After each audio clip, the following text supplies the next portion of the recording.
which is wonderful. Happens because of these massive rains and floods. And I'm here with Chief Nyamwea. This is take 2 because we tried to have a great conversation just a few days ago and it didn't work because of technology, because I screwed up. This time it's working. Chief and his pen, and he's going to take us through some very important things that he's been working on for the last few years. So it's yours. Your show is yours, Chief. Today I'd like to speak about something called the art of unlearning. And unlearning is basically a different vision of learning, whereas the traditional vision of learning is accumulating information and anecdotes, but information has become abundant. There's no real competitive advantage to knowing little anecdotes, like, for example, who's the president of the Czech Republic, when the person next to you can Google and find that out in a few seconds. We are finding that, and not just that, even the way the technology is changing how we work and taking away all the repetitive behavior, we are finding that more and more, in order to stay competitive, in order to be fulfilled, very important point, in order to be fulfilled as human beings, we have to find something that is a unique expression of our humanhood. And that's a very different way of learning. You're not accumulating, you're letting go of stuff, you're creating space within yourself for something spontaneous and unique and authentic to express itself.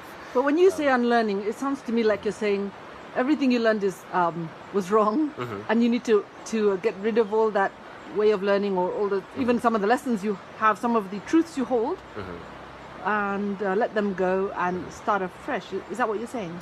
I will share the quote from a guy called Alvin Toffler, who is a futurist, and he spoke about specifically the 21st century, and he said the key skill in the 21st century will be the ability to learn, unlearn and relearn, and that's unique to a fast-changing environment. You see, in an agrarian time where the seasons were quite consistent, the environment was quite consistent, it made sense to look to the oldest people in the community, because the environment was quite static. Actually, people didn't really study change as a thing until quite recently, when change actually becomes something that we could observe in our timeline.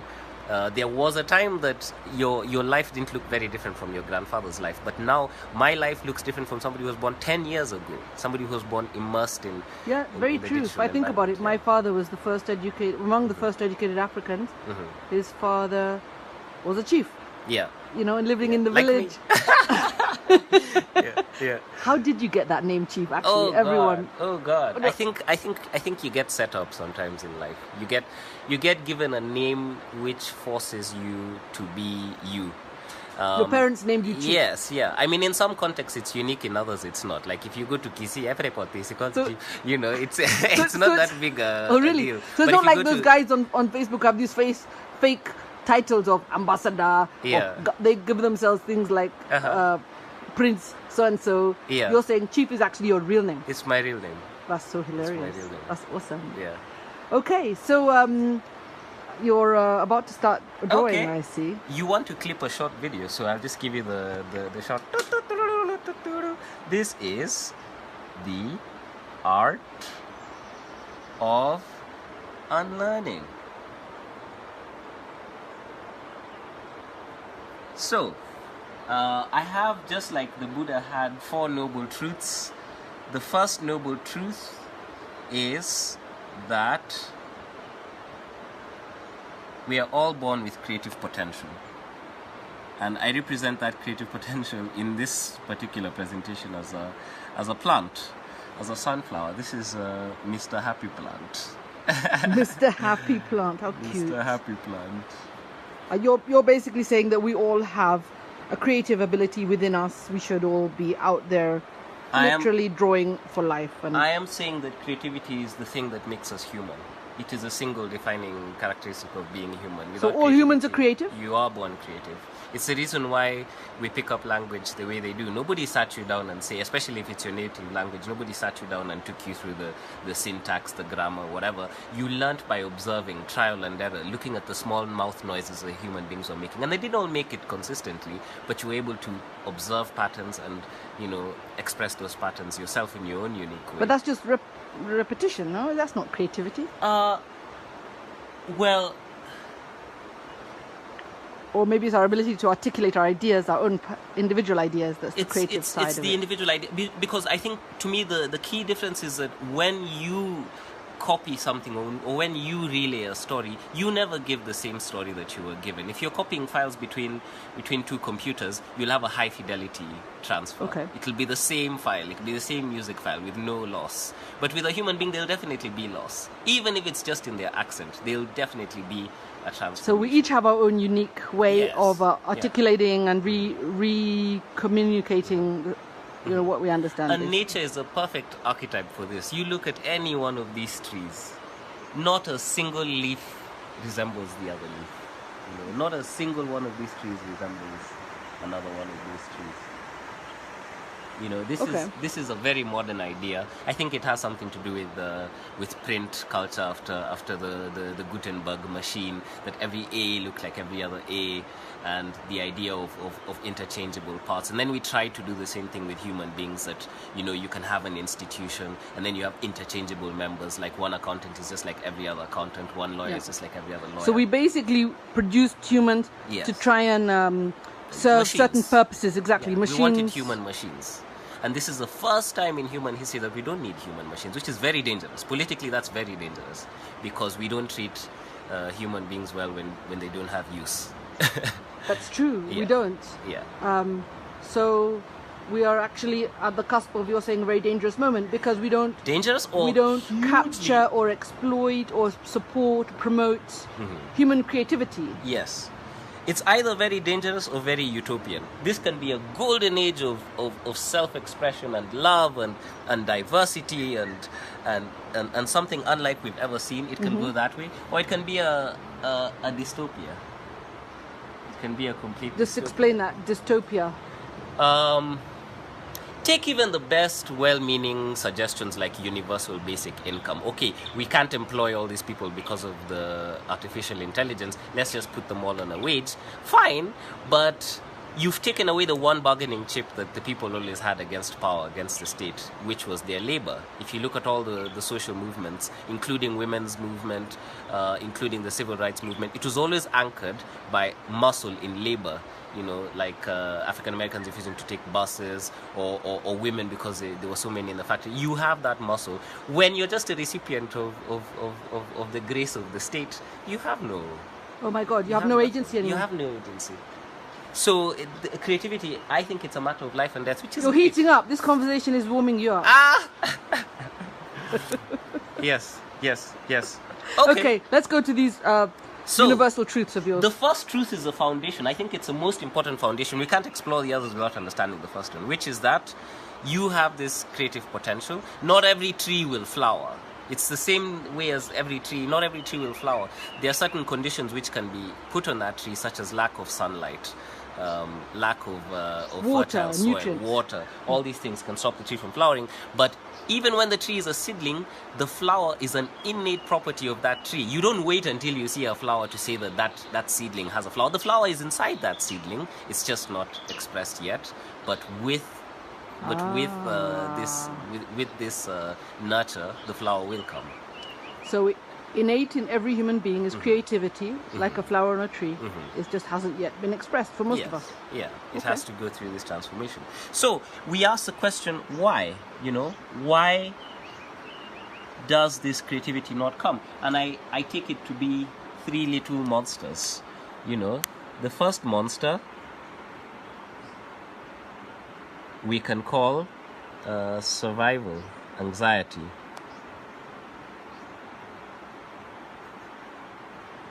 The second monster we can call status anxiety. This is some sort of a pyramid that I'm trying to draw.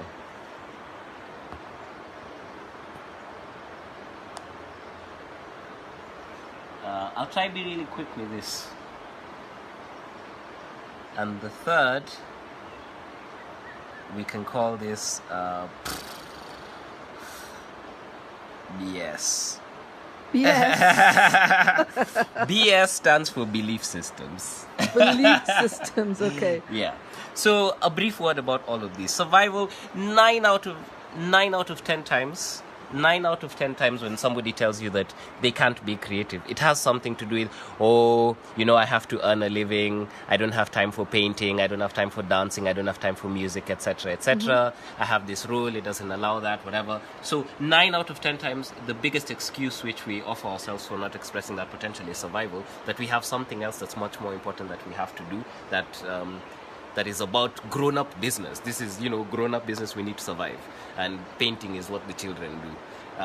That's true. Yeah, that's the first thing we have to get over, is understanding that. And we hear art is a luxury. Yeah, doing creative stuff is a hobby. It's not something that you do as a part of your personal well-being or your self-expression, or really of that much importance to your life. It's what you do in your spare time if you're lucky, once you've dealt with your mature, career and other, But the thing that we need to communicate on this level is that your survival depends on you expressing that. And you even see this in all mammals, for example. Look at young mammals when they come online. Kittens, dogs. What's the first thing they do? They play. Because play is the only domain where we celebrate risk, where we celebrate uncertainty. It's the only domain. When you're watching a Liverpool versus Manchester United match, you don't want to know the score. If I told you the score in advance, it takes all the juice out of the match.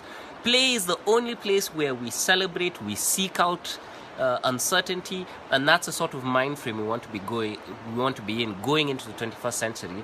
It's the only mindset that we will cope if we go in as kittens, if we go in as puppies, if we go in as happy plants. But if we go in with some fixed idea about what this is supposed to look like, we will wreck ourselves and toxify the whole thing and build railways through this park. Yeah. Okay, I get it. I totally get it. Being creative, actually, it is quite risky, and it's kind of dangerous in that you're going into a realm of something you actually have no idea what's going to come out on the other end. And especially if you go in knowing that you don't know what the end result is going to be like. I might as well go through the others. So status anxiety, the second most common reason, which is associated with toddling, the stage when kids finally stumble onto their feet and start using their muscles and jostling in the family structure for position. This is that territorial stage from about the age of 2 years old, which is why when you're behaving very territorial and egotistical, people tell you stop behaving like a 2-year-old, because that has to do with, being concerned with status. What will people say if I'm an artist as opposed to a respectable lawyer or whatever? There are all these associations, you grow hair down to your ass, you're a drug addict, that type of thing. Right. So, we want respectability, we want a position in a community, and that's something which, not the same for all people, but a lot of people have the need to overcome that issue about status anxiety. The third, and perhaps the trickiest, is your belief systems, thoughts. What are the software programs that you're running inside your own mind that frustrate your ability to be creative? I say that, not just I say, all creative people will tell you that the most important 3 words that you have going into any creative action is I don't know, which is the opposite of being a scholar, for example. There's a saying in the Tao Te Ching, in the Tao, that the scholar tries to learn something every day, but the man of Tao, or the creative person, tries to unlearn something every day. You see, if you're a scholar, you take great pride in how many accolades and how many degrees and PhDs you've accumulated, and this become your defense, this become your buffer. It's what gives you tenure, it's what gives you status. But if you really want to be creative, if you want to do something that's never been done before, you are by definition unqualified to do it.